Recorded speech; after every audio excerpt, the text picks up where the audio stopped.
So anyway, Whitney, I want you to know I support you. Thank you. So if you feel like you need to go dance, just know I will bedazzle your costumes. Okay. If you need bedazzling. But you can't quit the show. No. I'll just This bring is it where in your perspective. priorities- Yeah. Then I won't support It's you not anymore. pod Then I'll be therapy anymore. pissed. Yeah. From fabulous Las Vegas, Nevada, this is Pod Therapy. Real people, real problems, and real therapists. You can submit your questions anonymously at podtherapy.net or email us at podtherapyguys@gmail.com.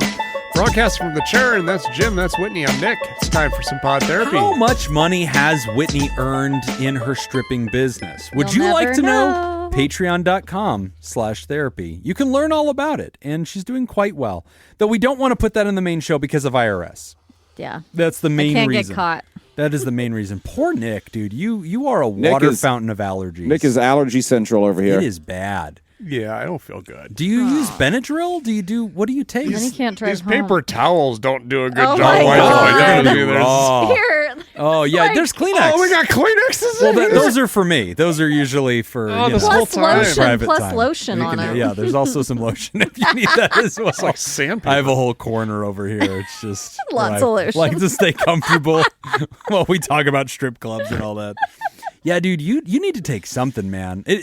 For the I general did. audience, it is windy as fuck in Las Vegas. I was out golfing today. oh, there- you got it Shocker. all then. Yeah.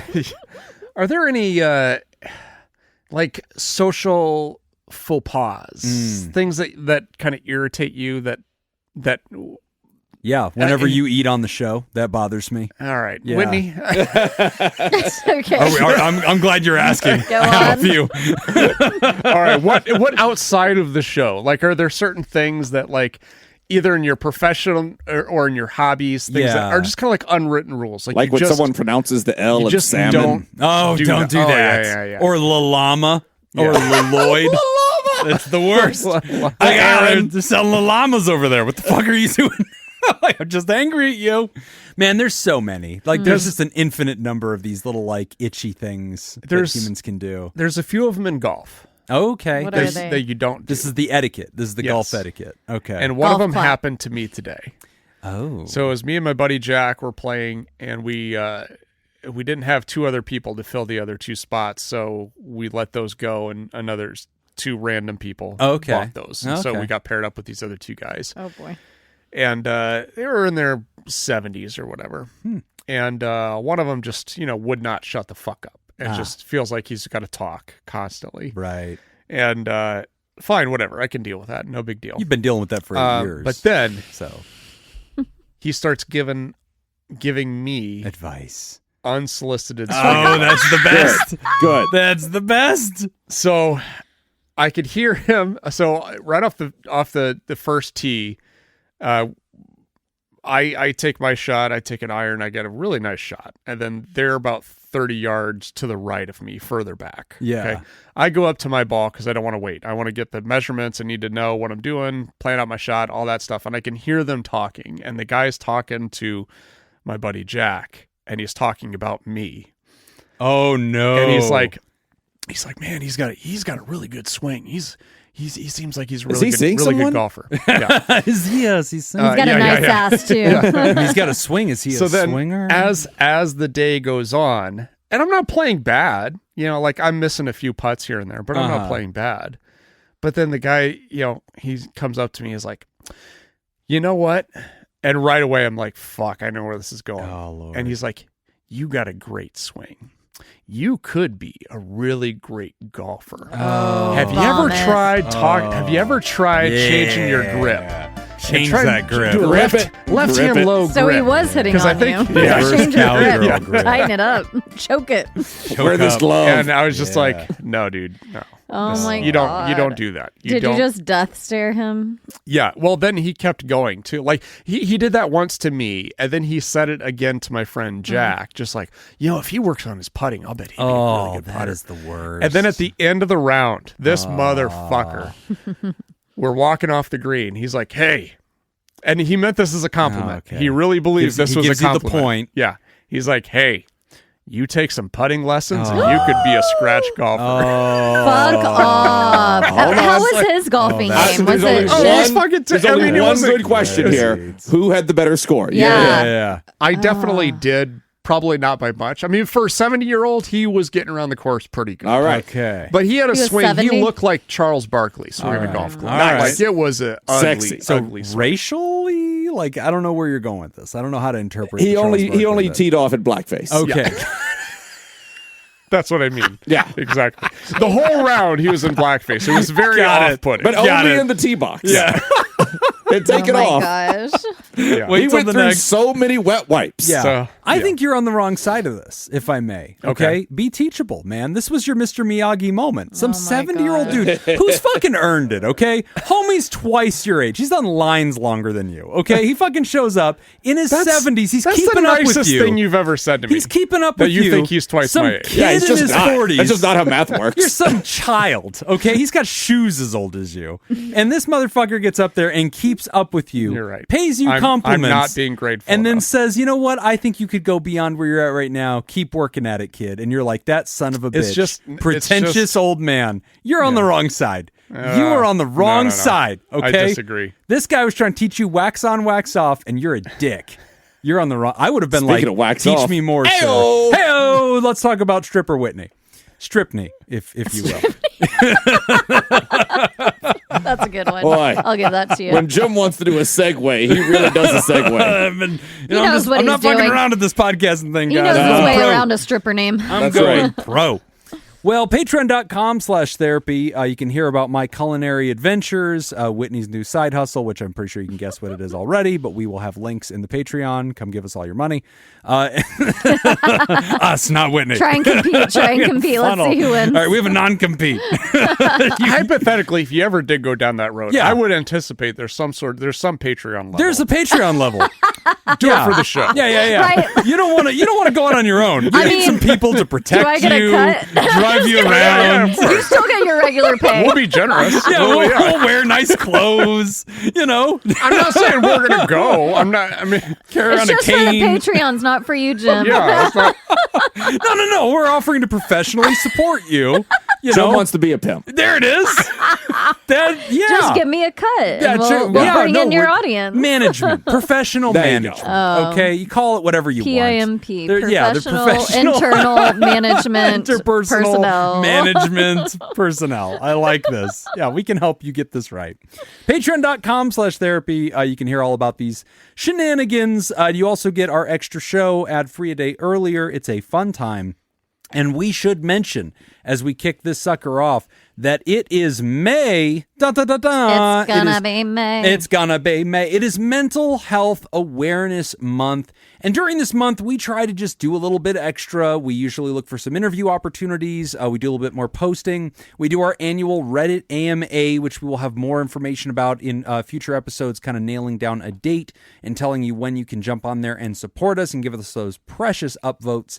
But this is also that time of year where we do make that mass appeal. And so if you are a regular listener, you've never put any money in the hat, but we are part of your week. And you know what? Even if we're not, you don't listen to every single episode, maybe we're just in your feed and you just kind of glance at the title of the episodes and you just kind of like glance and look for topics that you might find interesting or whatever. If you look every week and you read that title and you think to yourself, man, I'm glad that there's some questions out there that are getting answered by professionals that are going out in the world for free, and that this is real advice, but it's also, you know, kind of like rolled around in that sugar of comedy, and it's meeting a need in a community. If you know anybody in the world who you think to yourself, man, this is the kind of show that would appeal to my friend. This is the kind of show that needed to exist for so-and-so. This is the kind of thing they could have actually accessed and they would have done well with. If you listen because you believe in the project, even if it's not every single episode, and you've thought, yeah, I don't really necessarily want the Discord community. I'm good. I don't need the show ad-free. I just use that 30-second skip button.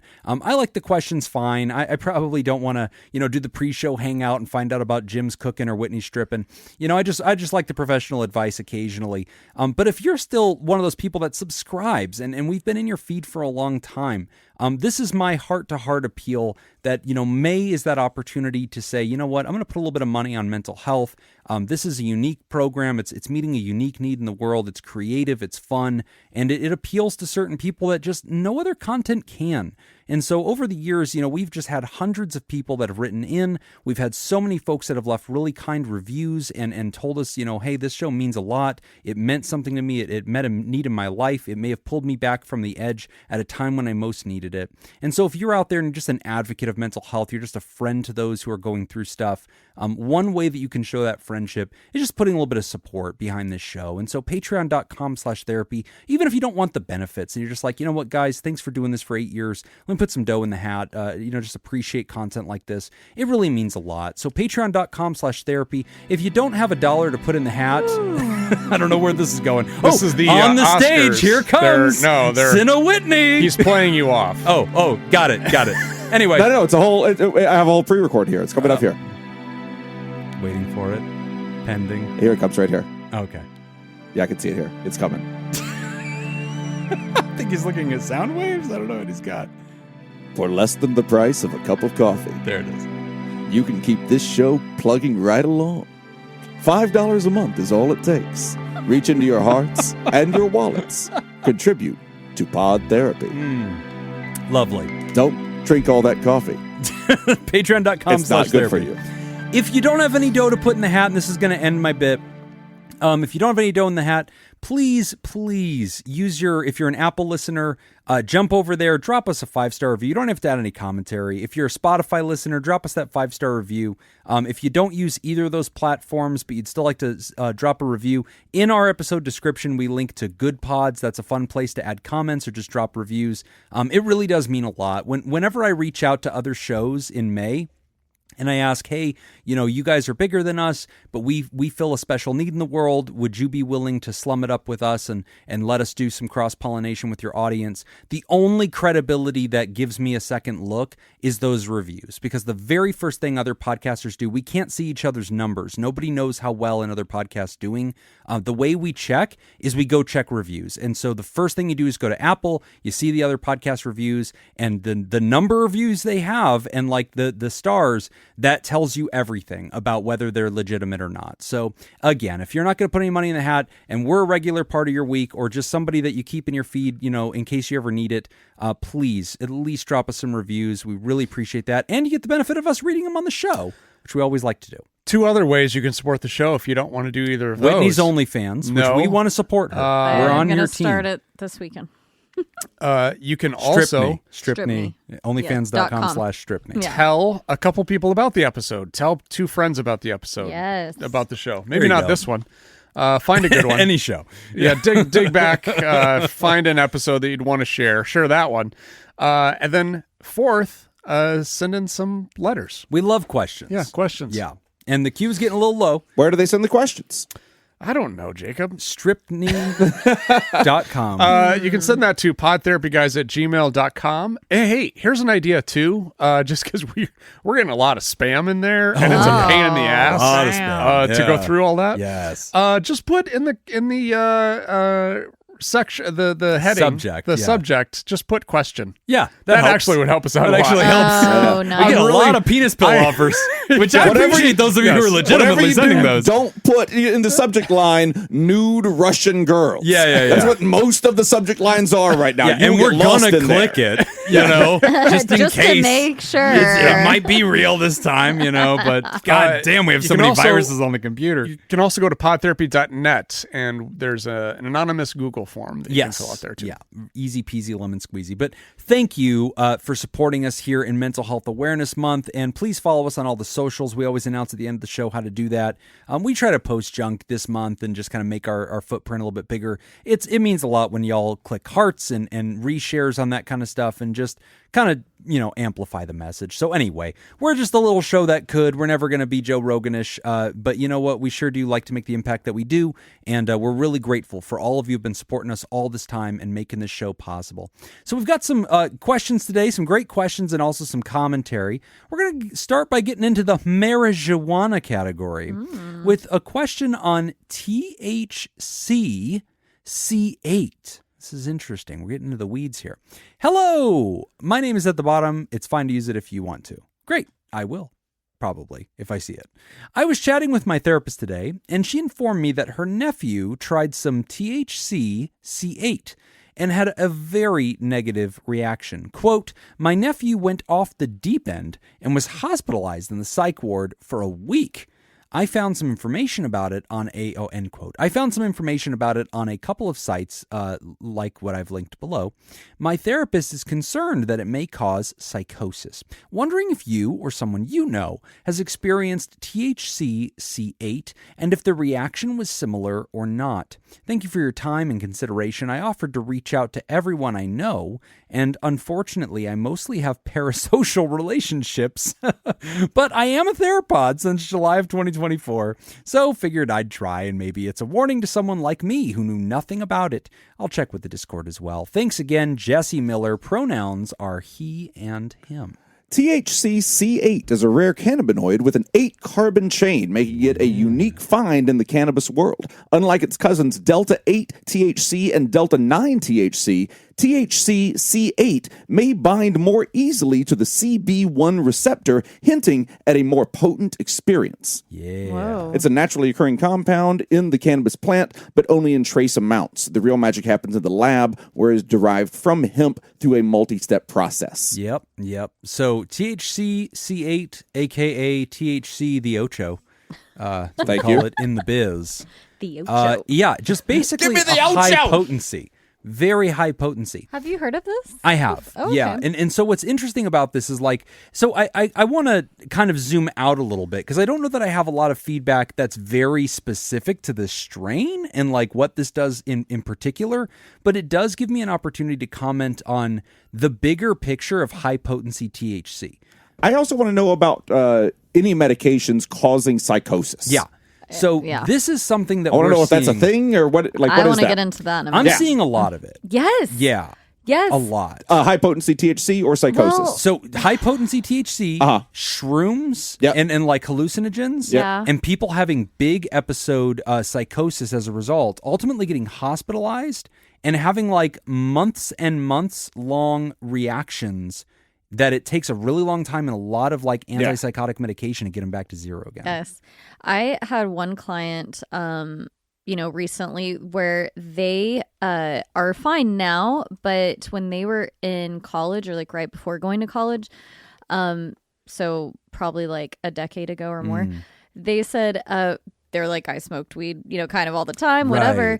Right. But this one time they smoked with a friend and almost immediately they felt really off and essentially went into a whole depersonalization episode for years. Yes. For like 2 or 3 years. Oh my God. Until they finally came out of it. And Whoa! it halted like their college life. Like a lot of their youth was gone to this. Oh my gosh. So when we started meeting together, they had shared about it. And as a What do you therapist. mean? What do you mean by that? What did they? What did they do? Great question. Yeah, we should. So unpack that, it's kind of like dissociation, but instead of like DID, which it used to be like multiple personality disorder. Instead of separating into different personalities, it's like you're separated from yourself and you're watching yourself. Right. And they actually described it really well to me not too long ago, where they said it's like you're sitting talking to me, like how far we sit in our sessions, but imagine I feel like I'm getting further and further away and I like can't quite hear what you're saying. And it's like, Wow. It's like a form of dissociation, but they call it Yes. depersonalization, Yeah. Jacob. But that's a good question. Yeah. Detaching from yourself. Sorry, I'm still reading about. I'm not looking at you, but I'm listening that's to you. okay. That's Yeah. okay. Jacob's still looking about where he can buy this THC. But- Ocho. No, I know where I can buy it. Don't be silly. Of course, I know. I've already ordered it. Jacob's wondering where he can sell it. But I feel comfortable sharing this in a little bit of detail because one of the things they just kept expressing in our sessions is, why is no one talking about this? Right. Nobody's talking Right. about it. Nobody's mentioning it. And they were like, really quick, as a therapist, we dive into trauma. Like, what was your trauma history? Like, that's the go-to for therapy. But they like really didn't have huge. any, at Right. least he always said like that I can remember, but he's like, I really didn't have any like big traumas or anything that I Right. can recall. So like, I really think it was the THC. It was like Right. the weed I was smoking. Yeah. So that's like stuck with me, and I've definitely looked into it more since working with them. But yeah, they're like, I wish more people were just like kind of spreading awareness that this could happen. Right. Like you need to be aware. It's not just weed is this magical Yeah. thing that helps, everything. And, Yeah. I think that and this goes back to some of the mythology about this, right? Like marijuana and psilocybin, shrooms, LSD, a lot of this stuff. The mythology that kind of came along with it being popularized, I mean, it's been popular forever, but like repopularized in the last 10 years, is this mantra about it being so natural, right? Like this is a plant, it's grown, it's not this fermented alcohol. And these comparisons were constantly being made where they're like, look, alcohol's super bad for your health and all this stuff, and yet it's legal. And so like there was all these like multiple arguments being made that created these false equivalencies that weren't correct. Like, sure, should one substance be legalized versus another? That's fine. Have a comparison conversation, reach a place in your society where you say there's certain harms we're willing to tolerate, and like this is within the boundaries of that. We're going to tax it. Great.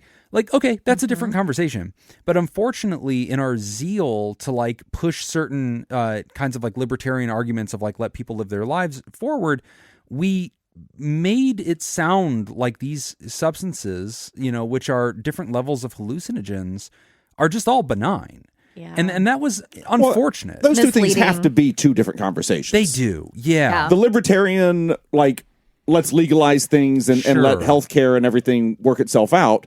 That can be a conversation over here, but it shouldn't be the only conversations being had about these drugs. It bled over and became this thing of like there are no problems. And like to their credit, a lot of the folks that were big proponents of legalizing all these things or enjoying these things recreationally, they were bringing up some good arguments. So they were saying, hey, there was a lot of hysteria in the past, so we should probably assume that any stories of these things being bad are probably these huge exaggerations and hysterical. And so they got this huge benefit of the doubt move for a long time. But this goes back to your patient's point, where they said, why is nobody talking about this? Yeah. And there's been this counter swing to the other side now, where if you tell stories of having really bad reactions on these things, you can be dismissed really quickly. Yes. And a lot of folks that enjoy these recreational drugs are like, well, something must be clearly wrong with you. There's some unique thing about you. And it's like, which he did acknowledge. It's always a roll of the dice. Yeah, exactly. But you don't know till it's too late. I never think that first. Honestly, what I thought first from both the writer and from Whitney's story is something else. Something else in the making of it. Like THC-C8, for instance, has to be lab made. Right. They're not extracting the trace amount from each plant and then gathering it all rolling together. Up just that. Right. Yeah, they're not doing that shit. That's a great point. They're growing it or they're not growing it, but they're producing it in a lab. Well, and even that processed. point. That's it. So like all of these and like you're going to have a vast array when it comes to especially something like marijuana that is like pseudo legal in some place. Like in Nevada, it's as legal as it is anywhere in the states in the state of Nevada, which just means that the state doesn't bother anybody about weed. Right. But there's still all these like weird banking laws and all these other things that go along with the dispensaries and stuff. Yeah. But like you think about like even that we grow marijuana at our farms and stuff like that. That's the thing. I think it's very important, and I think that people don't think about this, especially with marijuana, but with any drug, especially any recreational drug that you're trying, presumably without a doctor's supervision. Right. You want to know everything that you're able to know about it. Yes. And so, like with marijuana, you want to know what kind of strain you're dealing with. Right. You want to know if there's any kind of contaminants in there with the lab stuff. Like you want to know that shit. Otherwise, you just have no idea what you just sucked into your body. Yeah, and I think then you say like, well, I had this adverse effect. Right. I smoked marijuana. Which one? You sure did. Yeah, which one? Yeah. Could be a million different things. Yeah. And this also goes back to like, again, the mythology of everything just being benign. Like alcohol can affect some people differently than others. Certain amounts of alcohol, like everybody has different stories, like a certain type of alcohol affected them in certain ways. Like everybody has a joke about like tequila or vodka or whatever.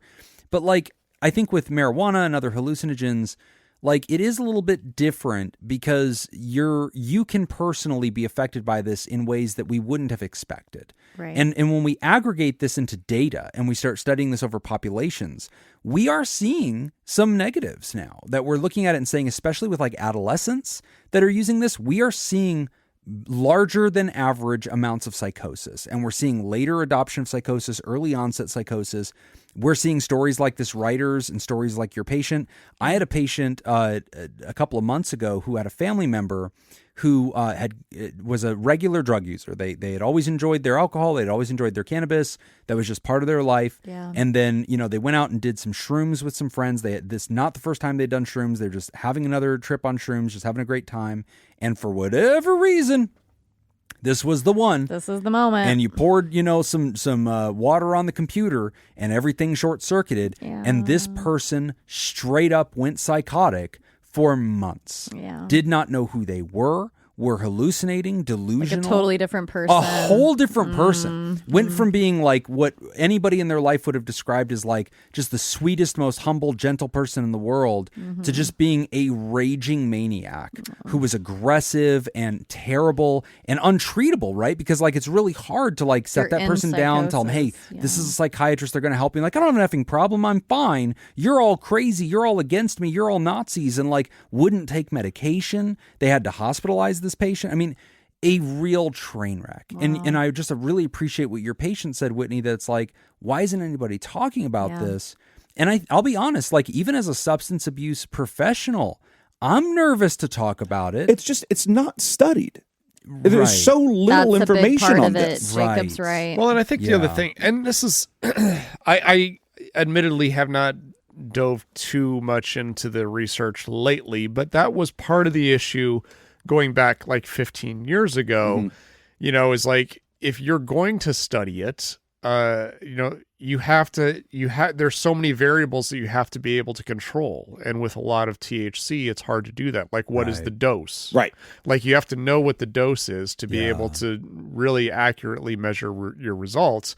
And that has always been a challenge with a lot of this is like, how do I know that all of, the participants in this study are receiving the same dose at the same frequency? And all the extra flavors and things that go into it, right? Like the terpenes, is that what they're Sure, yeah. There's all that kind of stuff. But also, I think that a huge part of it, imagine if today we were trying to decide whether or not, imagine that alcohol was new. Right. And we're just trying today to decide whether or not alcohol is going to be legal. Right. And we could look at it in the eyes of a person, hundreds of years ago, thousands of years ago, and say, well, if I drink a lot of this, I get real goofy. If I drink a little bit of it, I feel a little goofy, but I can still control things. Right. You're just looking at it like that. If I drink a whole lot of it, I get sick. I might pass out. And there's some negative side effects if I drink a lot of it. Right. Yeah. And that was kind of the end-all be-all of the study into alcohol. Right. When it was being decided whether we're going to make this a legal It helps you substance relax. or not. It's great. Right. Yeah. If we were studying a new thing today that was alcohol, we'd be looking at it the way we're looking at THC. Right. We'd be So looking at like true. brain effects. We'd be looking at how it affects blood pressure, cholesterol, all these types of things that we never thought about and we don't think about now. Correct. Yeah. And like with drugs and marijuana is getting studied now more than it ever has, I think, at any point in history. Oh, yeah. And there are a lot of good things about that. There are a lot of maybe not great things about it because now you've got corporations and kind of commerce involved in the study of these things. So there's vested interests saying that want to say like, yes, this is good, and no, this isn't. Right. Man, like as soon as you get into all that processed stuff, it gets weird quick. Well, and especially like I like you bring up the process point. Like when Vegas legalized marijuana in 2017, one of the very first things that came out was like, this ain't your granddaddy's MJ, right? Like because the old after school special was a very different potency than all of us industrializing this shit and getting the high potency strains that we could get so that we could get the most bang for the buck. I've had conversations with people about this exact topic because when I was running in a treatment program for adolescents, teenagers, that was the big thing is like, parents would be like, well, I'm not so much worried about the marijuana, so on and so forth. It's like, well, you probably should be. And the only reason is because even though you consider this a benign substance, like, even if that is the case, I'll grant you that. Let's just say that's the case. Great. If that is the case, this is still an adolescent with a developing brain. Yeah. Right. You know, you kind of have to pay attention to anything that goes into this brain. Yes. Like if the kid were eating 30 ham sandwiches a day, Right. Yes. you'd say something about Or it. just vaping. Or just, But that I'm don't saying, matter like, too. Like a ham sandwich is, Well, you don't shit. get much more benign than a ham sandwich. Right. But even if you say it's benign, well, I'm eating 30 of them a High day. potency Well, ham. Yeah. no, like salmon.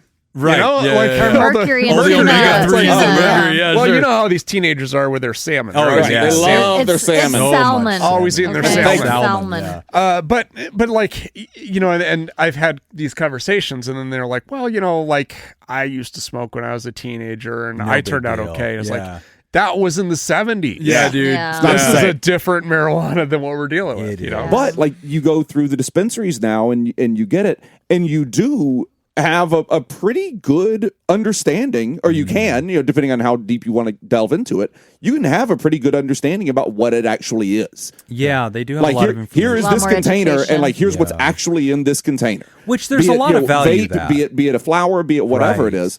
But yeah, you get into this other shit. Yeah. And like maybe this person had a reaction to THC-C8. Well, and I think that it is Maybe they had a high reaction potency. to, and it is high potency. It is, yeah. And maybe they did a lot of it. We also don't know the amount. Sure. We don't know if there were Could have been a contaminants. disposition. Yeah, they I mean, might have like, had a there's unique so many disposition. things that it could be. I don't look at THC the Ocho and think of regular marijuana.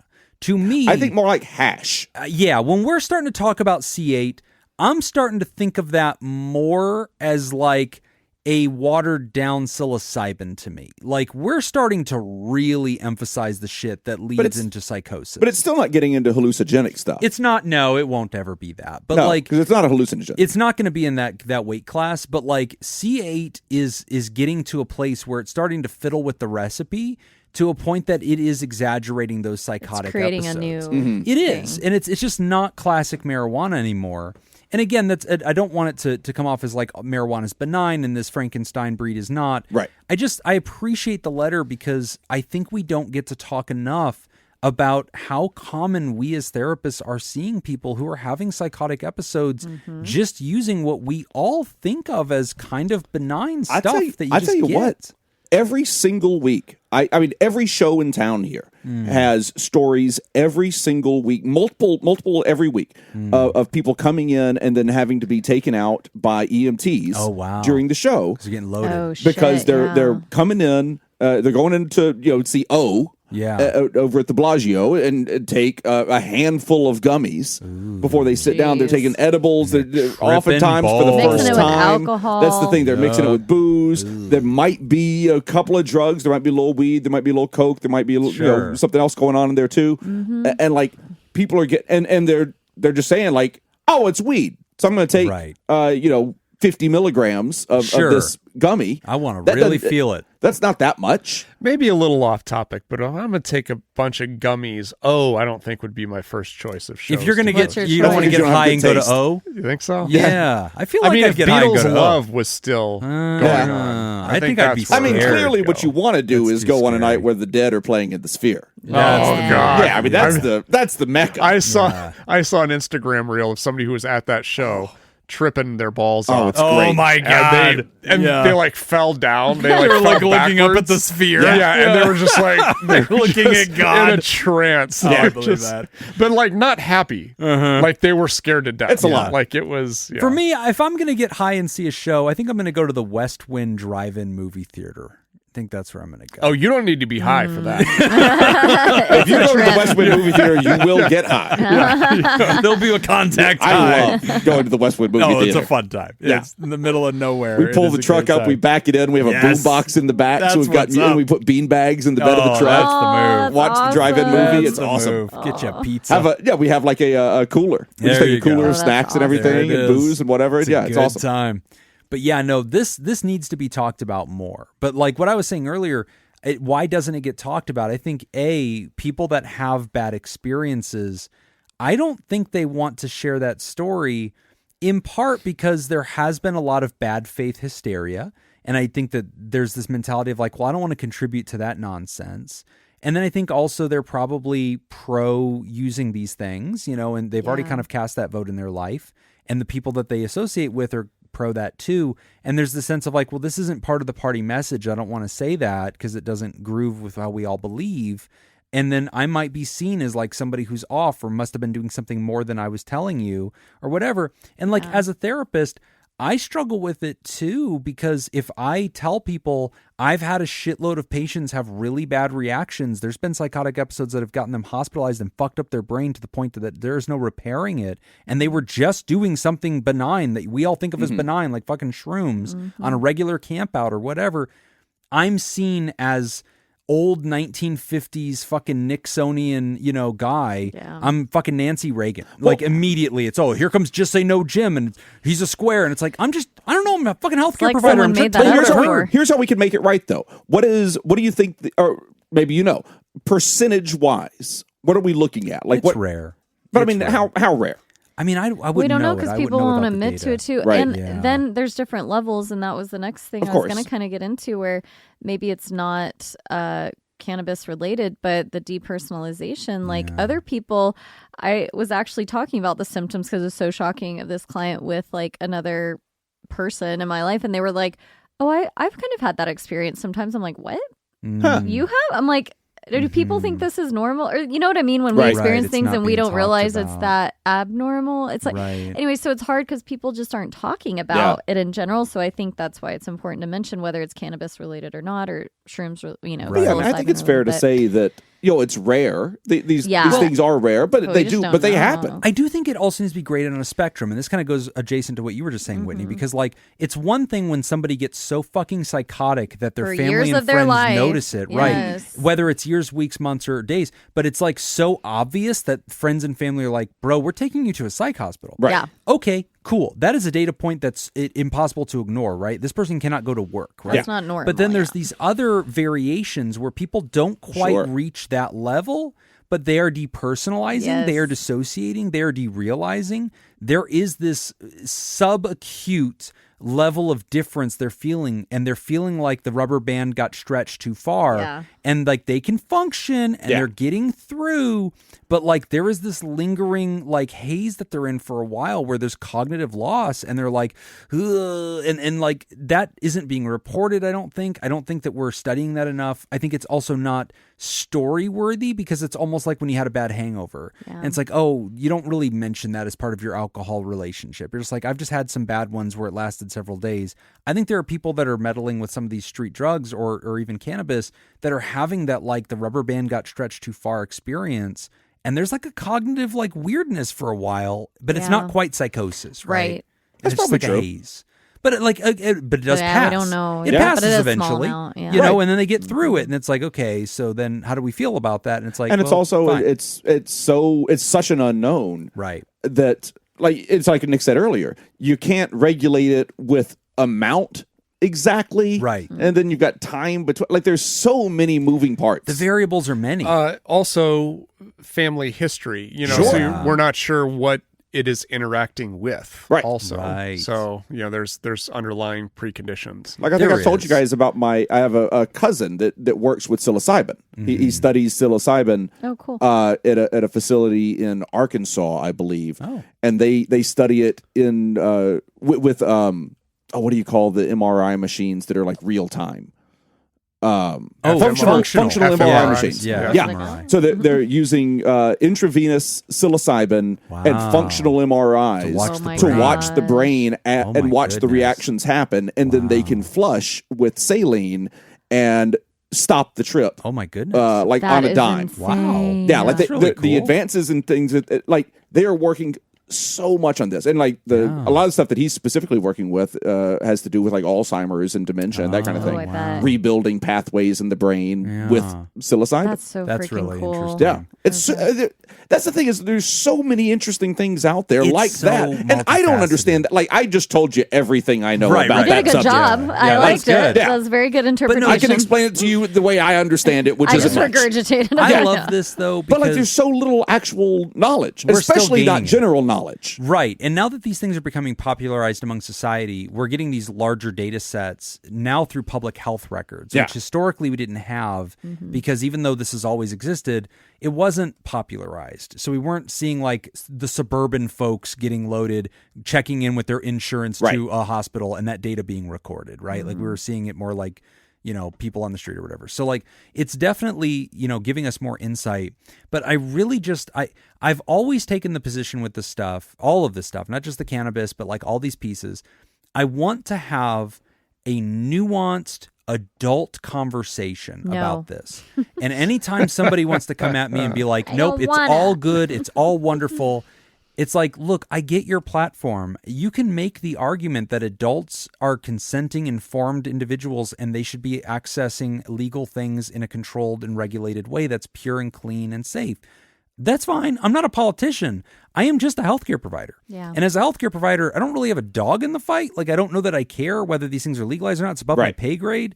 But I don't want us to ever whitewash or paint over shit and pretend or downplay these things because of the past antics, because of the past hysterias, because the arguments and the conversation was at times unfair and stilted or leaning. I don't want to skip over shit like this and this story and the patients we've had, because as healthcare professionals, we have a responsibility to inform the public of everything we learn and know so that they can see it. And like, look, if you're going to try shrooms for the very first time or THC-C8, are you likely to have a psychotic episode the very first time you try it? Statistically, my guess would be no, but I also want you to know that like that bullet's in the gun and like that could happen. And that's part of you being an informed consumer, right? And us as an informed public thinking that through as well. Yeah. And especially for adolescents, like there's a reason in Las Vegas, cannabis is legal. I think, is it 21 and older? I don't think it's 18. I think it's 21. Yeah, I think it's 21. And like, that's fine. And like, we as a society voted on that. But like 0% of us want kids having this shit. Yeah. And all the data we see with kids who are getting loaded early is they're getting fucked up. They like are. It is messing Their brains up are the fucked. IQ. Yes. It is messing up their neurodevelopment. It is causing early onset psychosis. We are seeing schizophrenia in situations that are not genetically indicated. So like this is artificially generated schizophrenia. It just there are some really concerning things. Yeah. And like even this discussion of like MDMA and some of these medicines, like or drugs being utilized for medicine purposes, there has been a lot of interesting shit that's gone down in the last year and a half about these studies and like FDA trials and stuff, and like a lot of people like believing the hype so hard that these things were perfect and flawless and the man was going to try to keep it down, when truth is pharmaceutical companies are chomping at the bit to be able to fucking mass produce MDMA and sell that shit. They will get money. Yeah. There it is. But like, we saw. You're welcome to the three of you that were really upset about that. Yeah. Jacob got ahead of me on that. Stay out of the Discord. I don't need hear to hear about it.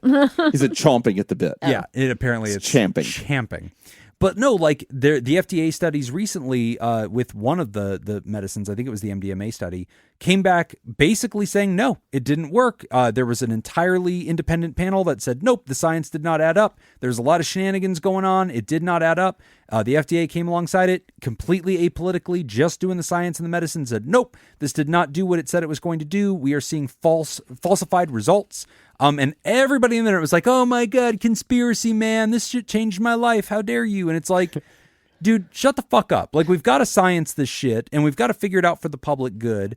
And we need questions like this and reflections like ours to punch some fucking holes in some of the mythology here. That this shit is flawless and it's perfect and it'll never do anything wrong. And if you had a bad experience with it or somebody else had a bad experience with it, they're lying and you did something wrong. Yeah. Or your strain was tainted. That's all it is. No, it is not that. It is a roll of the dice every single time. These are very powerful psychoactive substances. We do not know how they will affect you. Yeah. I don't know how fucking Tylenol will affect you. Yeah. But Tylenol's been around long enough and we've experimented with it long enough and we've had it mass produced for long enough that we can safely say the vast majority of the time it will not affect you in an adverse way. You can say that pretty confidently. Right. Yeah. But these things are not that. Yeah. You know, and natural or not, you know, synthetic or not, laboratory existing or not, you know, hyped or high potency or not, we just don't know what they're going to do. Like casual ass cannabis, yeah, probably not. But THC, the ocho, yeah, man, we're starting to dabble in some shit that's leading to psychotic episodes, and we're seeing that in other things as well. Yeah. So it's important that this kind of stuff gets discussed. I'm really glad that you brought it up, Jesse. You know, this kind of stuff, we don't get a chance to talk about it. And honestly, I'm nervous to talk about shit like this because usually the pushback I get is pretty... feel like it. I'm glad for the opportunity because, like, I've had patients that are, like, you know, getting hospitalized and shit over this. But, like, whenever the average patient mentions to me that they want to go dabble in this stuff, I have to be very thoughtful of trying to warn them that I've seen cases like this, because if I say that a little too loudly, I come off as like some Nancy Reagan just say no person who's unsafe to talk to about this, like I have a political axe to grind. If there's anybody on this show who we would consider the Nancy Reagan of pod therapy. Okay. We know who Okay. it is. Okay. We all know. Also, my stripper name, Jim? Dancy Reagan. Yeah. You know, we had hobo names. I feel like dick. Jim's just creating everyone's stripper name. What first lady would Jacob be? Ooh. I don't know enough first ladies. Yeah. Laura Bush. He's Yeah, a that's Laura where I was- Bush. Laura No, Bush? he's not a fucking Laura Bush. No, he's a Laura Laura Bush. No way, Oh, dude. she was wild. No, she might have been. I don't know. I like to believe it. Yeah, in the fantasies I've had of Laura Bush, she is. No, she's too applesauce, man. I think of him as like the Hillary Clinton. And like I realize she's got her own baggage now, but like as a first lady, she was a rogue. She was out there doing her own shit, trying to reform healthcare. She wasn't living in his shadow, and she didn't give a shit if Bill was getting blown by Monica. She had shit to do. And that's your Jacob Smith. He doesn't give a fuck who's blowing you. He just wants to make life better for everybody. Jacob You're all Hillary wrong. Smith. You're all wrong. Lady Bird. Mary Todd Lincoln. Oh, I see it. I see it. Yeah, just yeah, enough yeah. crazy in there. Yeah, I like that. I like me some Mary Todd Lincoln. Come on, MTL. Get You and me, some. baby. Get you some. MTL, I love that. Jesse, thank you for this question. Really appreciate the opportunity to talk more about this, Yeah, and hopefully it that was opens great. up conversations. Right? I'm 'Cause excited to see the Discord on this. more truth Yeah. is better, right? So I'm sure people in the Discord have some stories on this. It's just an opportunity for us all to learn from our shared experiences. We're going to take a quick break, and when we come back, we've got a feedback letter on weight loss and GLP-1s. You're listening to Pod Therapy. Today's episode is brought to you by Robert Brownie Jr., Mintz, Kayla Lansbury, Kevin Chamberlain, Ben Stanley, Adam Hathaway, Dan Martin, Lib, Heyo, and Andrew Langmead. Would you like to sponsor the show? Become a therapy producer at patreon.com/therapy. All right. Music through the decades. Oh, no. Ooh. Hold on, I've done a Google search on who is the best first lady. Oh, okay. What popped up? All right, hold on. Let's all take a shot at this. By I don't what know. standard? Oh, Yeah. there's only one standard. No. I just put in the Clear best. height? The best. There's one first lady, I just want to hear the answers. head and The shoulders best above the is that rest. it gives me a top 10 list. All right, I'm going to take a shot at number one right now. Go ahead. Eleanor Roosevelt, all fucking day. Arguably, she was the first female president. Best first lady. You're saying best first lady. Best Eleanor first Roosevelt. lady, heads and shoulders. Whitney? It's Eleanor Roosevelt. Eleanor Roosevelt. Yay or nay? Or are you going to take a shot at somebody else? I'm gonna piggyback off Jim That'd because go. I'm Okay. lazy. Nick, Eleanor Roosevelt. Yay or nay? Who was the... I'll say yay. No, Who I'll was say Jimmy nay. Carter's I'll say wife? nay. Who is No. possibly better? Helena Bottom Carter. There it is. Yeah. Yeah. No. I was like, wait, I know that name. Who was the one? Rosalind Rosalind Carter. Yeah, Rosalind? yeah. Yeah. Yeah. Remember She's the, lovely. She's supposed to be just the one who was like absolutely lovely. he was. Oh shit! The president was his wife's caretaker. Like she was a child, Oh. and he raised her. Oh. And then married her in office. This has to be Ew. hopefully earlier presidents. This better not be anybody in the modern George It was era. Washington. definitely. That would suck. It was pre-Carter. I know. It's probably Jefferson because let's no, face no. it, It wasn't- Jefferson was fucking everybody. It was He like- should have been fucking. Cleveland. I don't think it was Grover Cleveland, but it was somewhere around that Okay. time. All right, Anyway. what is it, Jacob? I can tell you right now who it was. Ooh. It was Grover Cleveland. Yeah. Okay. Yeah. Okay. That's what I thought. Way to go, Cleveland. So who's your nomination for best first lady of all time? You're not picking It's on not going to Eleanor. be, but I'll take Michelle Obama. But it was. Oh, I'm Well, an I like idiot. That's a good Michelle. one. Michelle Obama did not make the top 10 list. Racist, on who's the Blasphemy. best. ugly head. Eleanor Roosevelt, number one. Boom, bitch. Okay. Easily. That was easy. Easily. I still don't know what the criteria of that is. It has a list of criteria What's there, the but I'm top not three? going to A read it. standard. She All right. is it. Oh. Jim, Yes. what 1960s album is often credited with inspiring the Summer of Love? Options. Sgt. Pepper's Lonely Hearts Club Band by the Beatles, Pet Sounds by the Beach Boys, Are You Experienced by Jimi Hendrix, or The Velvet Underground and Nico from The Velvet Underground. Give me that Sergeant Pepper. Yeah, that would be 1 point. Yes! Whitney, who was the original lead singer of AC/DC. Oh, shit. 2 points on the fly. No, Take the options. I don't have I don't know. Brian Johnson, Bon Scott, I'm trying to watch Angus Jacob. Young, Give me Malcolm a hint. Young. Oh, god damn. This is a shot in the dark. I'm sorry. That's C. tough. Yes. Angus Young? Go for Sure. it. No. Guitar player. Yeah. That's a guitar player. He's a guitar player. Anybody know? It's Buzz. the rear Anybody cut at of all. the cow. Buzz. Anybody? Buzz. Does anybody want a Buzz. shot at You know this? what? I'd like to Anybody. take a It's shot. A. It's Jim, A. go I'd like ahead. to take a Go random ahead, shot. Jim. I also would like to pick this Angus. Okay, it's still not. I want to bounce that off the backboard Yeah. and see if we could try again. Go ahead. Good Okay, job. you can give the answer, but you got to do it in his voice. Oh. Yes,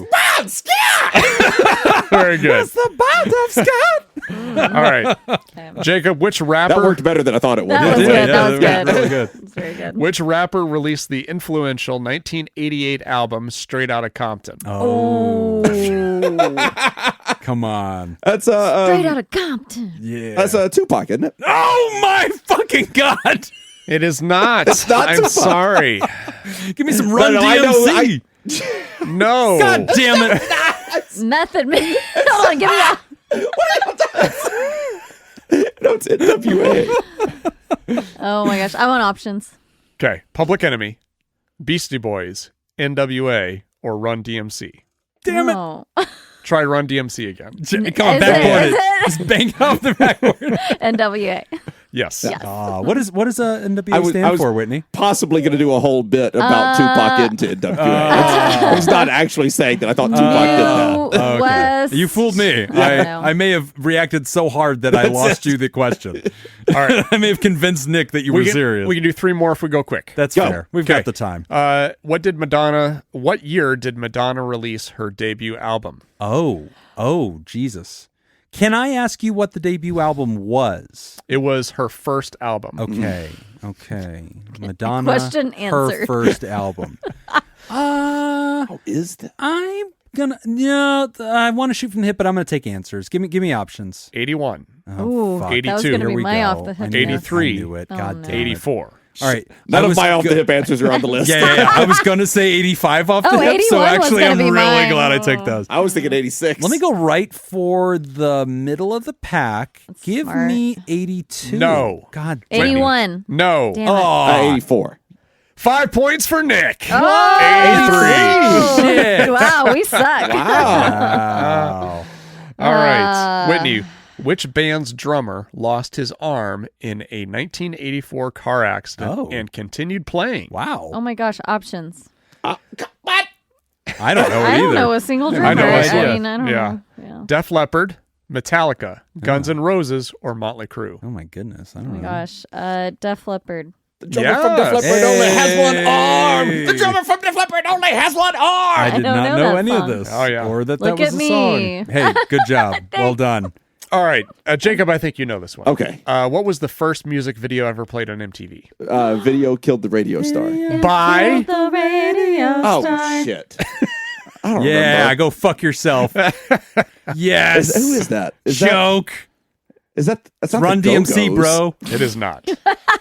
Who is it? Video killed The Buggles. It's the Buggles. Oh, That's I right. did Out of not know. Compton. The Buggles. Oh, jeez. Rolling down the street in my 6 phone. All right. Oh. Back to the show. So who's winning? I am. Oh. I got 5 points. Fuck. I got a point, I think. Jim thought it was legitimately Run DMC. That was an option. I know That's it not was. crazy. There was a whole movie called Straight Outta Compton with Yeah. the NWA. Like, yeah, I watched that Yeah. it's a good movie. So good. If I would have gotten options, I think I would have pulled NWA out of there. No, I probably wouldn't have. I'd have fallen for Run You would have DMC. still done it? I would have. Damn it. That's on me. Also, I'm sorry that I reacted so hard to your joke answer that I cost you the answer. But also the legitimacy of how horrified I was that it was great. I swallowed the hook. Yeah. So, I mean, at least you know I it like landed. that you were offended and didn't know the real answer. Yeah. That's right.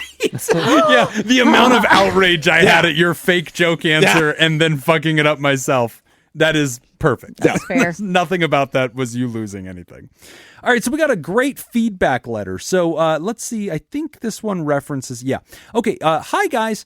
I'm saying guys since Whitney wasn't there for the episode in question and doesn't deserve this. I can't wait to hear this. I haven't listened to the episode You're yet. better off without it. Can't wait. Writing in about your recent episode, which was titled Veggies on the Patreon. But like it was Veggie Tales? Exactly like VeggieTales. No. It was episode 381 for everybody listening. And the weight loss question you answered, I think y'all were spot on with the context of how significantly personal the motivations, causes, and struggles of weight loss are. Oh, thank you very much. Nailed it. Thank you. That's all the time we got for today's episode. I think No that's further all they had to say. commentary. It ends there. We got the gist of it. Yeah, that's pretty much what the author was trying to say. But I think there's one area that you missed covering. I know you aren't prescribers, so you generally don't talk a ton about medication on the show. But since you had a medication and depression question in that same episode and mentioned addiction treatment, which can use medications, it feels like a missed opportunity to at least mention the advances in medication-based treatments for weight loss and obesity. During your answer, you also mentioned metabolic therapy and a comment about no prescriptions, it's all inside. Uh-oh. Like that was somehow better than a medication-based approach. Again, it all depends on the scale of necessity and motivations for weight loss between Nick's desire to just drop a few pounds to Jim's more pronounced loss. I'll chime in with a little bit of where I'm coming from as well. For my entire adult life, I've been morbidly obese, or class 3/severely obese, if we're being specific. My highest weight was probably somewhere around 440 pounds.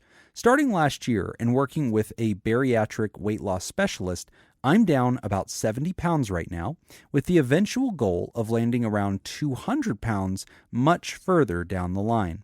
A significant portion of this has been due to the newly popular GLP-1 agonist medications like Wegovy and Zepbound, both of which are specifically approved for weight loss, unlike some older names you may recognize for diabetes, but were being prescribed off-label for their weight loss benefits.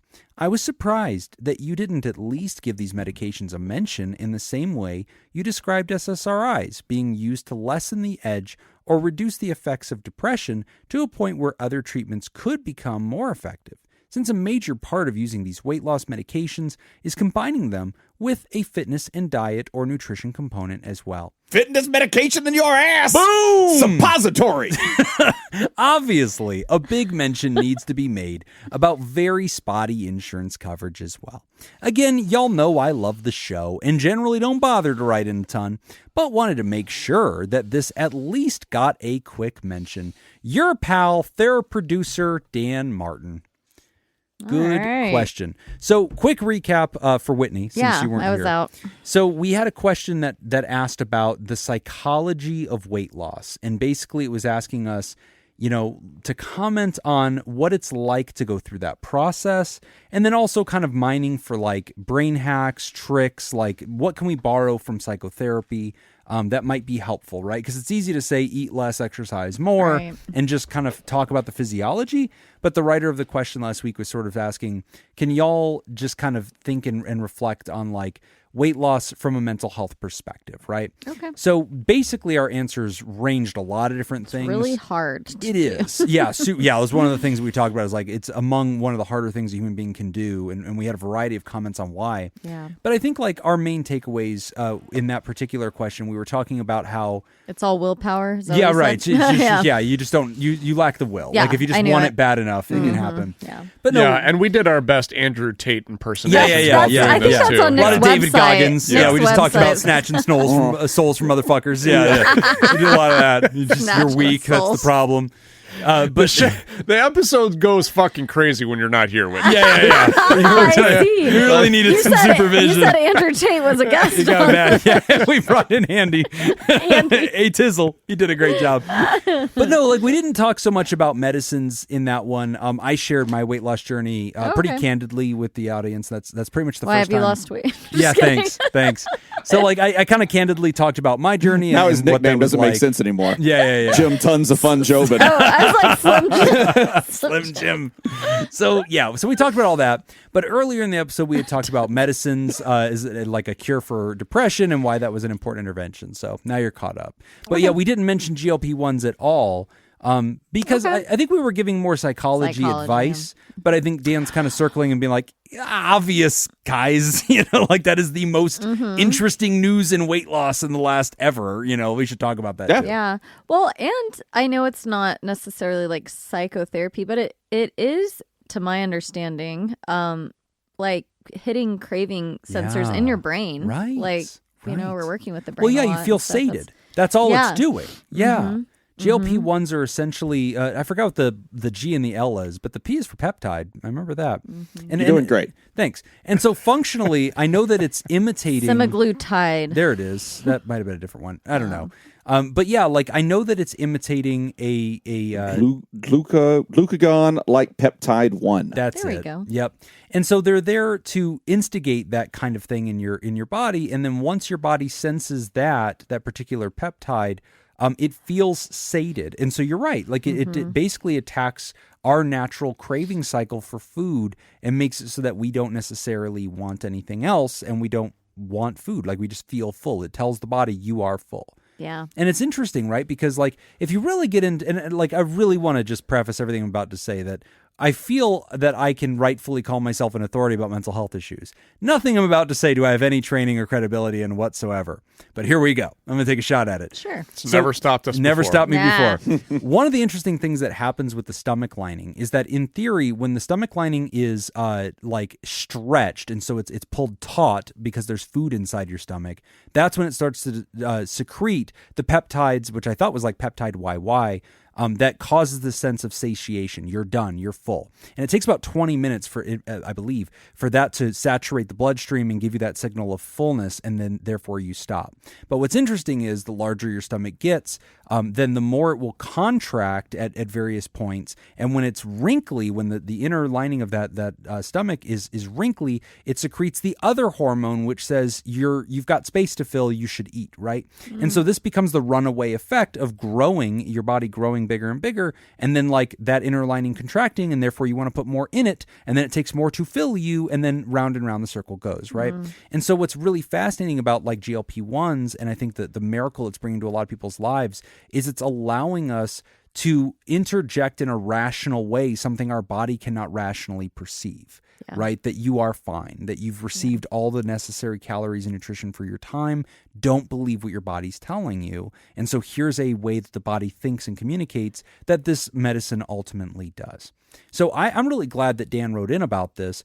It's a huge oversight on our part. The fact that we didn't even mention this. We're talking about intermittent fasting. We're talking about, weight loss. We're talking about working out. We're talking about fitness. We spent a whole segment A talking about the way that the brain and body chemistry can be utilized as sort of an intervention.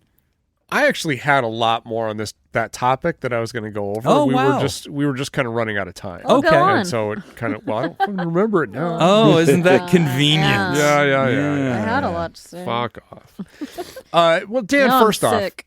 Yeah, no, I'm too sick to do this show anymore. I got a runny nose. Guys. I'm a bitch. So, Dan, first off, congrats. Yeah. Yes. You're kicking ass. That's That's awesome. amazing. That is amazing. Great. If you're asking kind of our thoughts on, I'll tell you my thoughts on medication being used for this purpose. I'm all for it. Honestly, at the end of the day, to me, it's kind of like I take the same approach. It kind of feels the same to me as the conversation around opioid medications. Okay. Okay. Because Like methadone. Yeah. that's what I would- methadone, buprenorphine, all of that, Subutex, all of that stuff, where it's like talking about the old timers will say like, oh no, that's you're just swapping out one drug for another. You shouldn't do that. There's a method for doing this. The Nancy it's this Reagans. way. The Nancy Reagans of the fucking show. The Jim Jobins. Yes, yeah. Synonymous. Yeah. Same thing. Yeah. Nancy Reagan, thank you. But at the end of the day, like our main purpose with all of this is decreasing symptoms and improving functioning. And if the medication is doing those two things, why would we not use it? That's like, it's like it's kind of like, like the invention of the calculator, where it's like, oh, well, kids, if you teach them how to use a calculator, they're not going to know how to do math. It's like, yeah, but they live in a world with a calculator now. Like, why would we not use this technology to our advantage? And, if these medications are helpful and if they're not causing, other problems, why would we not use this? Mm-hmm. Yeah. And it may not be the answer. It's not going to be the complete answer to it. But if it is a tool in the toolbox and it works, let's utilize it. Yeah, definitely. When the whole Ozempic stuff really became a craze, and I don't know, was that a year ago or so or two? I don't know. It's been a while. When that first happened, I did watch a lot of YouTube commentary videos. I was just curious. I'm like, what are other people saying about this? And I feel like it got a lot of hate in the beginning. Still does. I think it gets a lot of hate. Unnecessarily to an extent for reasons you just named, Nick. And the reason the writer is saying this is helpful to give me that boost I need and help me get to a manageable place to kind of say I can do this. Actually think about that with antidepressants. I've had clients say, well, I've thought for years and years and years about killing myself, and I took an antidepressant and I don't think about it. And it kind of lets them know there's a world you live in where you don't have to think about killing yourself every day. So it's like giving you a taste of what's possible, what you were saying too earlier, Jim. And so I think I get nervous when, and this isn't the medication's fault, but when we teeter into what's available now, which is people, I had a friend, got it on Amazon. Oh, you can just buy it on Amazon. Something. I don't. Okay. Something is in the package she gets, and and she lost weight. So it's called Ozempic Light. Yeah. It's called Coke Zempic. Yeah, she has a guy. It's the Temu version. Temu. Wish. I know. Wish.com. Sponsor the show. We will hawk your pills. But we teeter into an area where, from looking at this person before, they were not even in an overweight category if we're looking at BMI, but they were unhappy with their weight. And so then they're taking this medication, and I worry about things like it's because you're not able to eat or feed your body appropriately, just like with bypass surgeries and things like that. You're at risk of losing muscle mass. And it's just a lot of effort to maintain Maybe health. the side effects didn't justify this for this person. Right. What you're worried about. Did you need that if you were not in maybe an obese or morbidly obese category where this is saving your life if you're in that category versus absolutely. I want to be skinnier, which I don't know. I'm not judging. I'm just there's more to think about. I think that's a good nuanced perspective, right? Which, I mean, at the end of the day, I think elective weight loss procedures are not new, right? Like we've all seen trim spas and all these different, procedures that people will undergo for all these variety of reasons. Right. Just, to lose weight. And we might say, well, should you medically qualify for all this extra work? And it's like, no, but cosmetically I choose to, and it's my body, and I'm going to do what I do. And it's like, okay, for sure. But I think what you're trying to state there is just, hey, as a healthcare helper, I just want to make sure people are thinking this through, because even though these are widely celebrated medicines, they are changing people's lives. They are saving people's lives. Yes. They are also becoming, rather popularized, as they should be. And then we just want to make sure everybody's thinking that through carefully, consulting with a physician, right? I totally Whereas your buddy think just that. Straight up goes on Amazon.India and is and buying then this it's shit. injecting their stuff. You're like, Yeah. And it's like, I care about you a lot. I just hope that you're talking. Know about the shit that you put into your body. Yeah, this seems to If be it's the marijuana, if it's whatever it is. that's the theme, Yeah. Know about what you're putting in your body, Whitney. Or know who. Yeah. Either way. Yeah. It's hard. What was my name again? Strip Me. That's it. I was like, I forgot it already. Episode title. Then I can't use it. They'll just give it You mine. can. We just get royalties. Oh, okay. Yeah, you're like trademark. That's right. Trademark this really fast. This is always a tough topic to bring up. Oh, I bet you hate it as a personal trainer. Well, it's like, I don't know. But like there's no way to talk about this without stepping in a trap. Yeah. Sure. And I think that's the frustrating step part in it. is yeah, because like, you know, when you say something like I just said, like, hey, you know, if it's there, let's use it as a toolbox. But then there's always somebody can always throw in like, okay, but here's an extreme. Sure. Right. Yeah. What you think this person should do it? It was like, well, no, because that's not what I was saying. I was saying this. Yeah. But it's like, it's such a hot topic right now to just jump into. I was watching this this YouTube clip of a guy who's a male model, but he's a plus size model. And so you'd model clothing for men, whatever, but plus sizes and whatever. And I thought you meant he just worked for the USPS. Yes. He's a male model. Plus. male model. Yes. Yeah. Put stamps on himself. Yeah. Licking the stamp. Yeah. Right on the really nips. seductively licking the stamps. Dude, USPS, really quick. Some fucking advice. Just do that. Like Yeah, yeah. 100% do If you're that. new spokesperson, we're just a male model. Oh, yeah. He just got his dick in a box. I Yeah, mean, yeah. like, come on. This Buy is those Too stamps. easy. I've got Yes. a priority package Oh, just for there you. it is. There it First is. Flat rate class. shipping, ladies. Anyway, he came out publicly and he just said like, yeah, I'm going to lose some weight. And he wasn't like, I'm going to keep my career as a plus size model. I'd like to drop about 40 pounds and no big reason. I've wanted, you know, all that. And just the amount of fucking hate that this guy got Yes. just for doing that. And just like, you don't have to So do that. And sad. it's like, well, but it's still his choice. And it's not, you know, Yeah. it's not like he was, you know, like significantly already underweight, like it's Right. an eating disorder and he's trying to lose weight. It's like, Can I comment on that for a second? Because Yes. you just touched a nerve that, like, here we go. God No, damn no, it. no, I didn't expect this from you, Jim. I'm going to agree with you. I did. Okay. But it's a nerve that, like,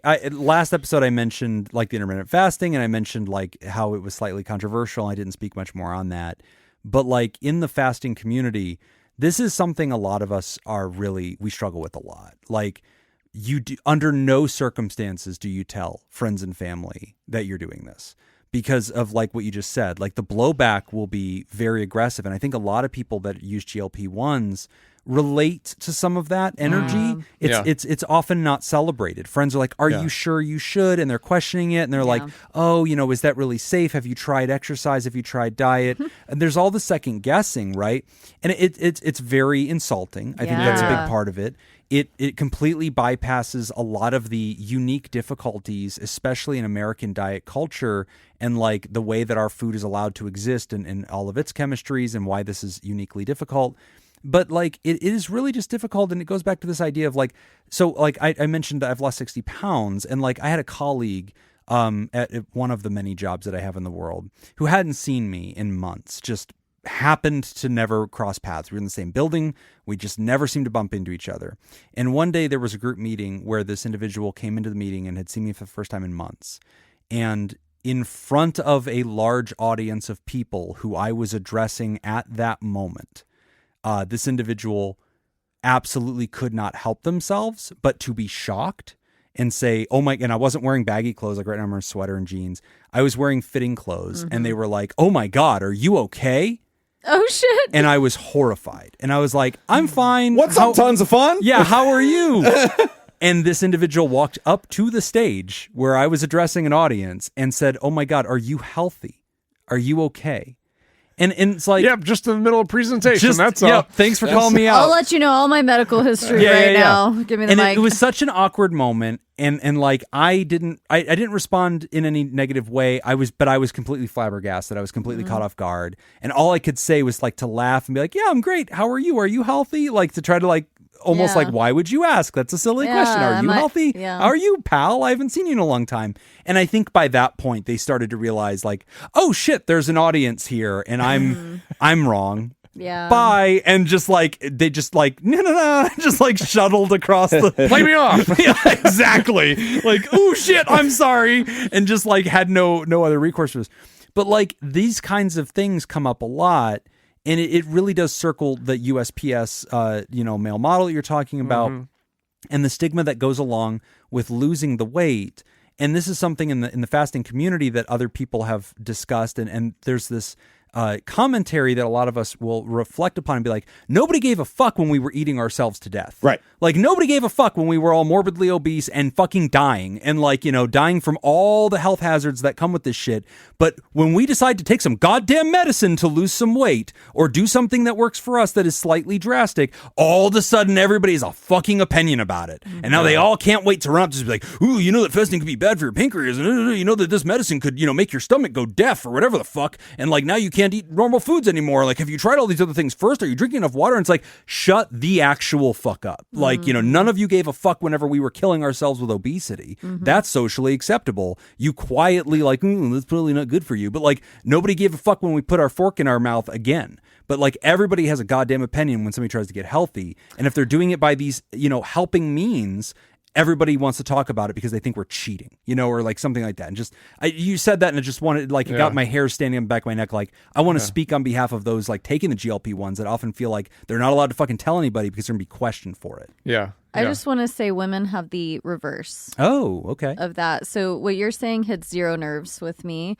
I feel like for women, when they're overweight or obese, it is, oh my God, are you okay? You need to be doing this. Like, what, you know, get to the gym. What are you doing? Yeah. Lots of questioning. And then when they lose weight, which usually is due to stress or what, you know, something isn't healthy. Yeah. You look amazing. Oh, they're complimented so without good. anybody being concerned. Yeah, it's, you look fabulous. So that experience that you had on stage, somebody like, oh my God, you look so good. And you're like, actually, I've been like depressed. I haven't eaten because I'm going through divorce, whatever. Like, and they're like, you look great. And you're like, super. Yeah. It's awesome. I see. I would love to hear input from others, but that's is an interesting a woman's twist on that. Yeah. But I hadn't That's thought about why for we men. have her on the show. You're welcome. Yes. I'm done now. Bye, guys. I've heard that before. It seemed weird for me to bring it up, though.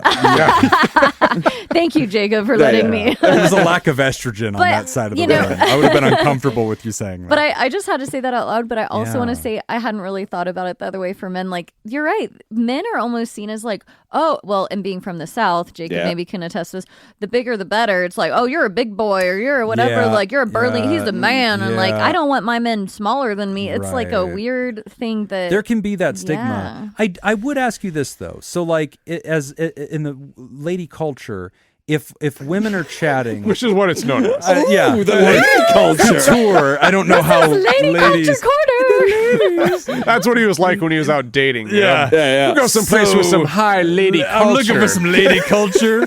Like cheetahs. When I go up to the bartender in my velour suit and I'm like, excuse me, my man, is there any lady culture going around these parts? Y'all know there used to be a strip club in town called Club Paradise, and all the strippers in there, they would all wear dresses. Yeah. That was due to the lady They showed culture. their ankles. They knew what they were doing. All their I always ankles. order myself an apple teeny so they know. They look at me and they're like, that guy, something about that guy and his glow skirt. He necklace. knows. He knows. But in lady world, if Please call it by its correct name. It's Yeah, lady yeah, yeah. culture. But I would wonder, I'd be curious if any person, man or woman, or anybody tells a friend of any gender, hey, I'm fasting or I'm taking medicines to lose weight.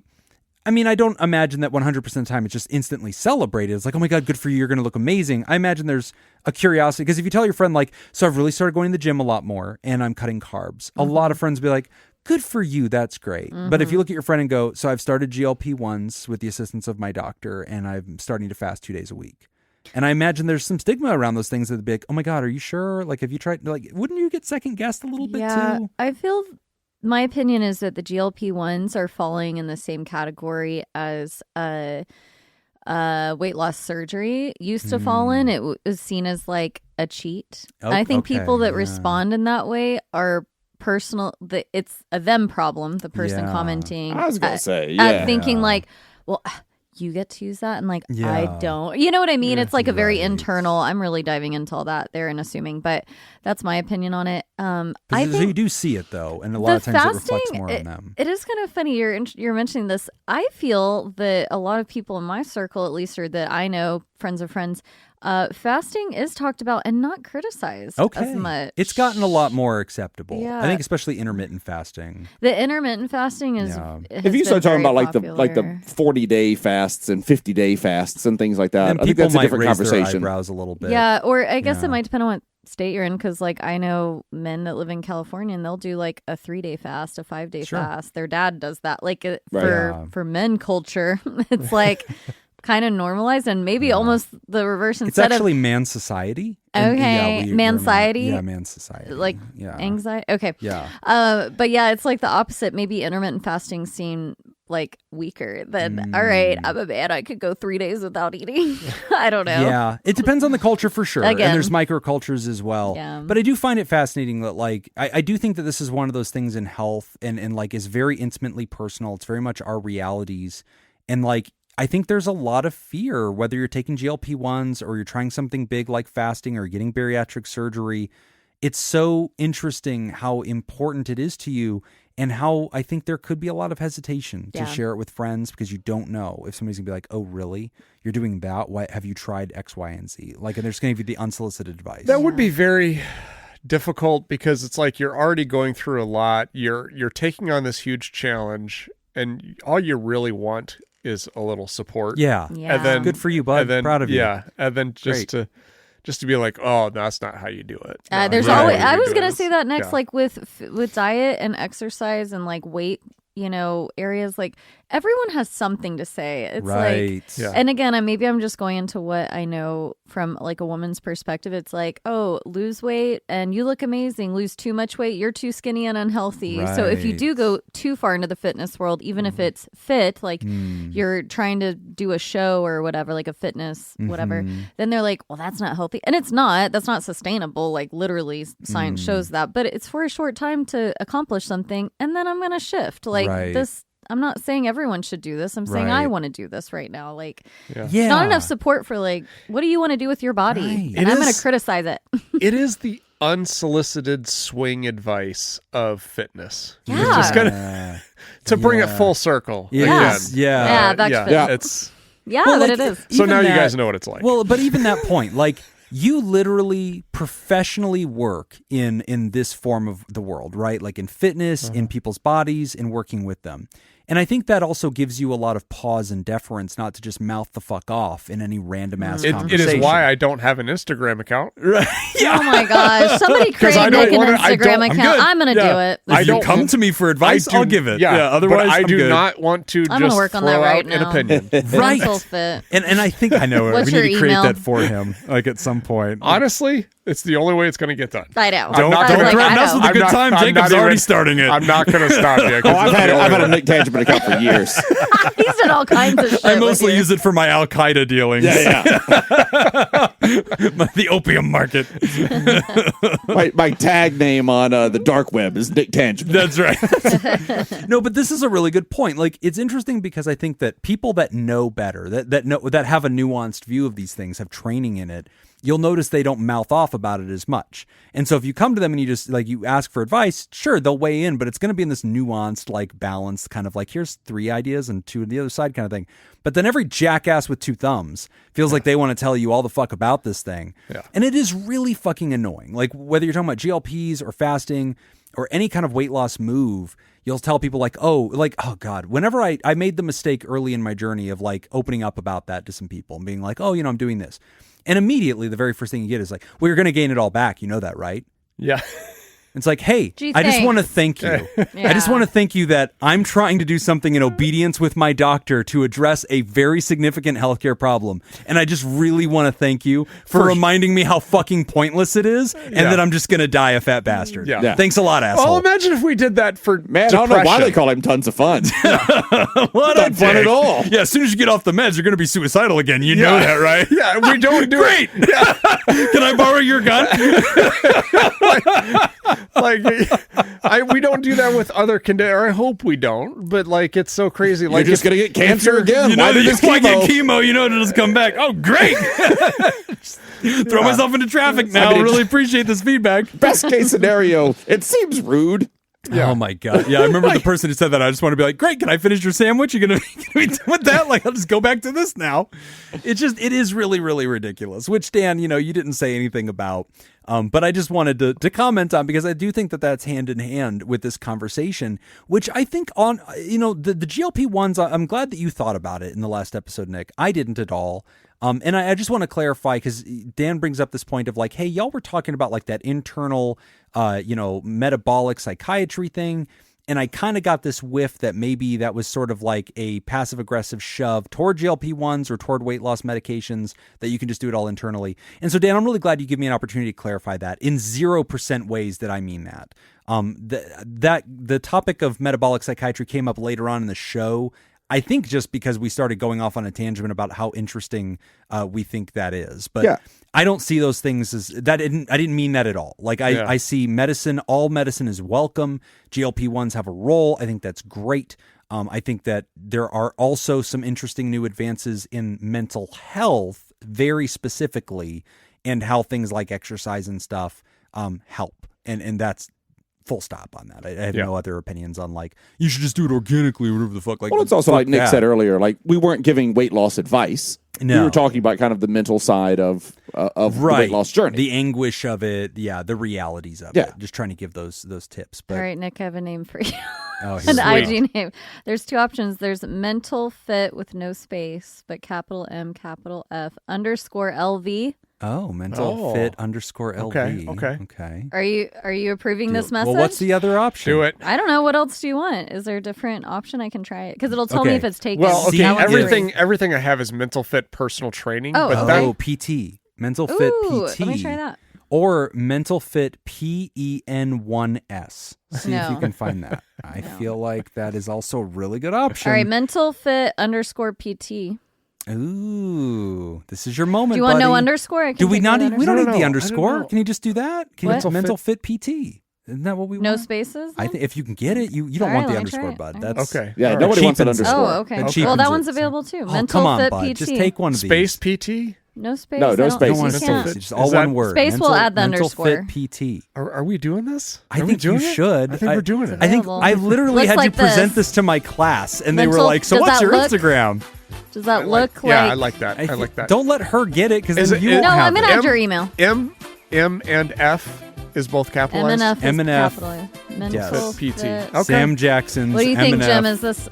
But those You're in this I don't too. know dick all about. Well, like, Instagram. does that look visually appealing? Mental fit PT. Yeah, I think it. Again, the Pen 15 I thought was a better idea. So a little. It doesn't look like pit, right? Mental pit. Mental pit. Mental fit pit. Do that. Mental fit. Do that. That's what I want to see. I know a podcast that once bought white privilege. Yeah. White privilege. One member of the podcast did that specifically. That is a great idea. And he is not here to defend himself. Yeah. Anyway, Dan, I really appreciate the letter. And of course, we love you, man. We really appreciate your support. And of course, we want to celebrate, that you are working on this. And again, we also want to be careful to glorify weight loss as this all people all the time kind of mentality. These questions we've gotten, this letter that we've gotten, are from individuals who are on that journey, who are trying to do that meets their personal goals. It meets their relationship with their doctor privately, and they've decided to share that with our show, and therefore we are sharing it with the audience. But I want to be careful, because some people in the past have heard us talk about weight loss, and we've gotten some letters years ago from folks that have said, it hurts my heart that you guys always talk about how good it is to lose weight. And I've had to get to a place in my life where I've had to accept myself for who I am. And I'm not on a weight loss journey. And it hurts that you guys are always pushing that. And I wish you wouldn't, because that makes you as therapists not seem as accepting and kind as I would like to imagine that you are. And so this gives me an opportunity to reflect on that too, and just kind of signal that back to the audience to say, hey, if you're out there and you're not undergoing a weight loss journey, that is not your truth. That is not something you desire, something you are seeking. I please do not hear this answer or the last episode and hear that as banging the drum for everybody ought to do this. And even me personally, just a random asshole who who happens to host a podcast sharing his personal journey very reluctantly. I've been doing this for a very long time, only now opening up about it. It was relevant to a question. That is all. I am not trying to get you to do anything about your stuff or your life. Please live your truth, whatever that is. I would come alongside that 100% and just echo and repeat that over and over again. Yeah. I would much rather all of our listeners be happy than fit. Right. Yeah. And healthy, whatever that is for you. Yeah. You know, that's way more important to me is, just mental well-being than right. Than, we're a mental health show. Yeah. Yeah, exactly. Which is important to us because, and this is something I know that you've brought up in the past too, coming from like the fitness world, is that just because you have knowledge about fitness and you often give that advice and you talk about it, some people take that as aggressive. And it's like, I don't mean that. I'm answering a question. Like, aggressively. Aggressively, yeah. Whitney, make my password, otherwise I'm going to forget it. Yeah, or MAGA 1. That's usually the I'll I'm forget past that. password. You have to enter your email address in because There I you don't go. want mine attached to it. Oh, it's Good. Nick at I'm glad we're doing that during this mentalfitpersonaltraining.com. time. Oh my God, it's adorable. Okay. Password is password. Password is password. We just announced all of Hopefully that now. you hear this Yes. episode before Nick They're not has going to changed do it. anything. They're good listeners. They're You fine. betcha.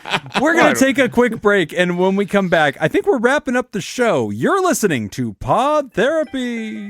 Today's episode is brought to you by Robert Brownie, Junior Mintz, Kayla Lansbury, Kevin Chamberlain, Ben Stanley, Adam Hathaway, Dan Martin, Lib, Hey Yo, and Andrew Langmead. And if you'd like to sponsor the show, become a therapy producer at patreon.com/therapy. All right, Jim.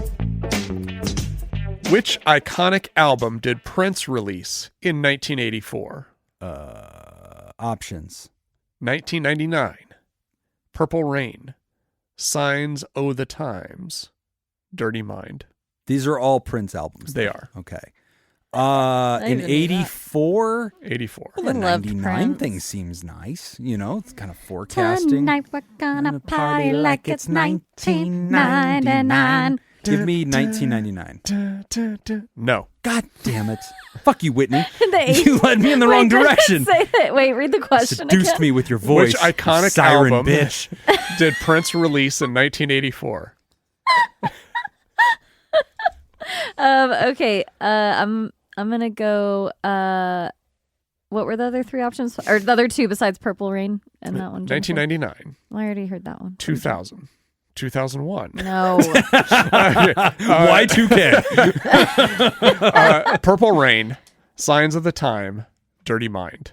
I want to say Purple Rain because I like it, I mean, but it I'm is a gonna pretty big say deal. Signs of the Time. No. Damn it. It's Purple Rain. It's Purple Rain. Purple rain. Purple rain. I don't know when he came out with them. I just listened to him. Would you call Signs of the Time by Prince I wasn't iconic? born yet. Yeah, in our defense, Would we you were call not it born iconic? yet. And they were like I guess 20. he said iconic. They were at the concert. I thought everything Prince Best did was movie iconic. ever. That's just true. Best Yeah. movie of all time. Yes. All right, Whitney, who originally recorded Hurt before Johnny Cash famously covered it? Oh, I thought that was his. Option. Did you really? Yes. Oh, How does no. this song go, Jim? Sing it. Everybody hurts. I'm Johnny Cash. Johnny Cash. That's Johnny Cash me. sings that song? Everybody Killed a man in hurts. Reno Ring to of watch Fire. him die. Love June. I'm wearing black. Don't do drugs no more. I flip off cameras. What are the options? 9 Inch Nails, Soundgarden, Pearl Jam, or Tool? Pearl Jam. No. Damn it. No. Wait, That what was the feels- question? Who originally recorded Hurt before Johnny Cash famously covered it? I didn't know Johnny Cash ever Tool. covered that. That's great. Is that 9 Inch Nails? It is 9 Inch Nails. All right. Wow. He Okay. ripped them off. What 1970s singer? Oh, this is Jacobs. Jacob. Jacobs. What 1970s singer was known as the first lady of country music? That's. Options. Loretta Lynn, Ooh. Dolly Parton, Yep. Tammy Wynette, Ooh. or Patsy Cline? Oh, dude. Yeah, that's a problem. That. Oh, Get that you is a some big Dolly, problem. baby. That's No. gotta be it. I don't think Dolly gonna be is Loretta I don't think or- it's Dolly because it's limited to the 70s. Yeah, that's what I think too. Okay. Yeah. I think it's Loretta Lynn. No. Give me Dolly Tammy. Parton. Dolly Parton. It's- No. No. God Tammy. damn it. Whitney's Wynette. got it. It is Tammy Yeah. Wynette. Yeah. Ah. Yes. Shit. All right, Jim, real quick. Winona Ryder. All right. No. Whitney, what famous British No, band wait, no, come back, come back, formed come back. in 1964 in The Birmingham? Beatles. Birmingham. I'll give it back to you 'cause you're not going to get I it. need options. Led Zeppelin, Pink Floyd, Black Sabbath, or The Who? Oh my gosh. Those are all British, though. Yep. What was the last one? The Who. Yeah. Who? No. Oh, that was my No, I'm asking you. And I'm He's lying. answering. Black Sabbath. Who else did you Led say? Zeppelin or Led Pink Floyd? Nice day for a Black I Sabbath. don't know, Pink Floyd. No. Nice day too. You By said the bat. 64 in Birmingham? 1964, yes. So it's Sabbath or Led or Zeppelin. Zeppelin. In Birmingham. That's hard. When did the New I didn't know any Yardbirds of get them started? besides the Who were started. in Man, it could be Birmingham. either one of those. I don't think Sabbath started. No, Sabbath didn't start in the 60s. It's got to be Zeppelin. 5 points for Nick. It was It's Black Sabbath. Holy Oh my shit! gosh! Wow. All right, Whitney. Damn. What Okay. 1990s album by Radiohead is often considered one of the greatest of all time? Oh. Options. The Bends, Kid A, OK Computer, or Pablo Honey? Oh. The Bends. No. Dang it! Shit. I Okay, don't know any of computer. those words. OK Computer. I'm like, I don't know any of the wouldn't words have he known said. that either. All right, Jacob, last one. I got everybody's questions except mine. Yeah. You're like, damn it. Who was the first woman ever inducted into the Rock and Roll Hall of Fame? I think Dolly Parton. it's Aretha Franklin. Oh. Oh. You gonna shoot from the hip? He's going for two? Yeah. Black one. Are ya? too? Yeah. He shoots. 2 points. Yeah. Nice. Very That's good. impressive. Wow. I The learned- one who got away, I learned famously. something. Yeah. Aretha, the only concert you did not see in person. That Oh, you that's did. not true. But it's one that hurts me that I didn't see her. I didn't see her live. That would hurt. Yep. That would hurt. So winner right now still you, because I think you have 10. You have 10 points. Yeah, I got 10. Wow. Just really dunking on us here. Great job. Yeah. Thank you. Well, we are wrapping up the show here. We want to remind you that it is Mental Health Awareness Month. So please go to patreon.com/therapy and put some money in the hat. You can get our show ad-free, extended a day earlier, as well as enjoy our live chat Discord community and access our weekly deep dives, interviews, skill shares, research roundups, and rants. And if you can't do that, please go leave us a nice review on whatever your platform is. Follow It really Nick on does IG. mean to us. And follow Yeah. Nick, whatever his stripper name's going to be. Yeah. We're still working on that. And go over there, patreon.com/therapy. Go over there. $5 a month. It's not much. $5 a month. If you're not able to do it, we get it. I'm not Review. talking to you. Leave a review. But everybody else, you can do $5 a month. You know who you are. You know. Head on over there, patreon.com/therapy. It really helps everything out. Keeps the trains running on time. And Whitney only accepts payments in dollar bills. Sticky ones. So that's Jim, I that's brought tough. dollar bills to pay you, ironically. Oh, that's right. You 10 of owe me them. that money from that thing we did. Yeah, lots of Yeah. Shit, lots that's of right. Jim don't work for $1 free. bills. That's I knew right. y'all were going to comment Ooh, on look this. at all. Oh, so. wow. Geez, they're Lots dripping, of ones, though. I'm telling That's you. interesting. That one's the salty okay. one. They're covered in glitter. Yeah. I don't feel comfortable Maybe with she this. wasn't Ew. joking about that. Jeez. Okay. I know. I That was brought a big those stack today of thinking- ones. Wow, this is a lot of ones. She just had was. like a whole fucking wad of them. That was Whitney looked to Jeez. have like $16 or $17 bills there. Damn. Jeez. You're welcome. Good night. Good night at the club. I'll let y'all assume away. Well, it's the first episode of the I month, assume that which you're is worth the about episode that we $17. thank all of our theropods. Which Right, we're Nick? going to do next week. week. I just I we won't got to be- tease no, them. I'm just kidding. Oh, that's We right. want them to come back next week to hear that's all right. the names. That's right. You want to hear that we love Yes. your support, but Yep. you're not getting it. Yeah, I was a little under the weather and running behind, and there's just It's fine. We'll get around to it. Patreon.com/therapy. Get your name read as soon as you subscribe to the show. Hopefully, if you have subscribed to the show in the last week, I don't think we're going to thank you right now. No, I checked. So we got a couple names on there. Foxy Sally and John S. from last week. We Hey. just thanked them. You're yes. still on there. Yes. So thanks again. Thanks again. We didn't have any new people. So All right, we got to fix that. All right, right. we want to hear those names so we can read them out peeps. loud. In the month of May. Looking forward to it. And again, stay tuned. In May, we try to do fun things. We've reached out to some other shows to see if we could do some collaborations. And so we'll see if those move forward. But again, your reviews mean the world. And that's really what gives us that legitimacy to make that ask and for people to actually answer the email. So please, please, please help us out.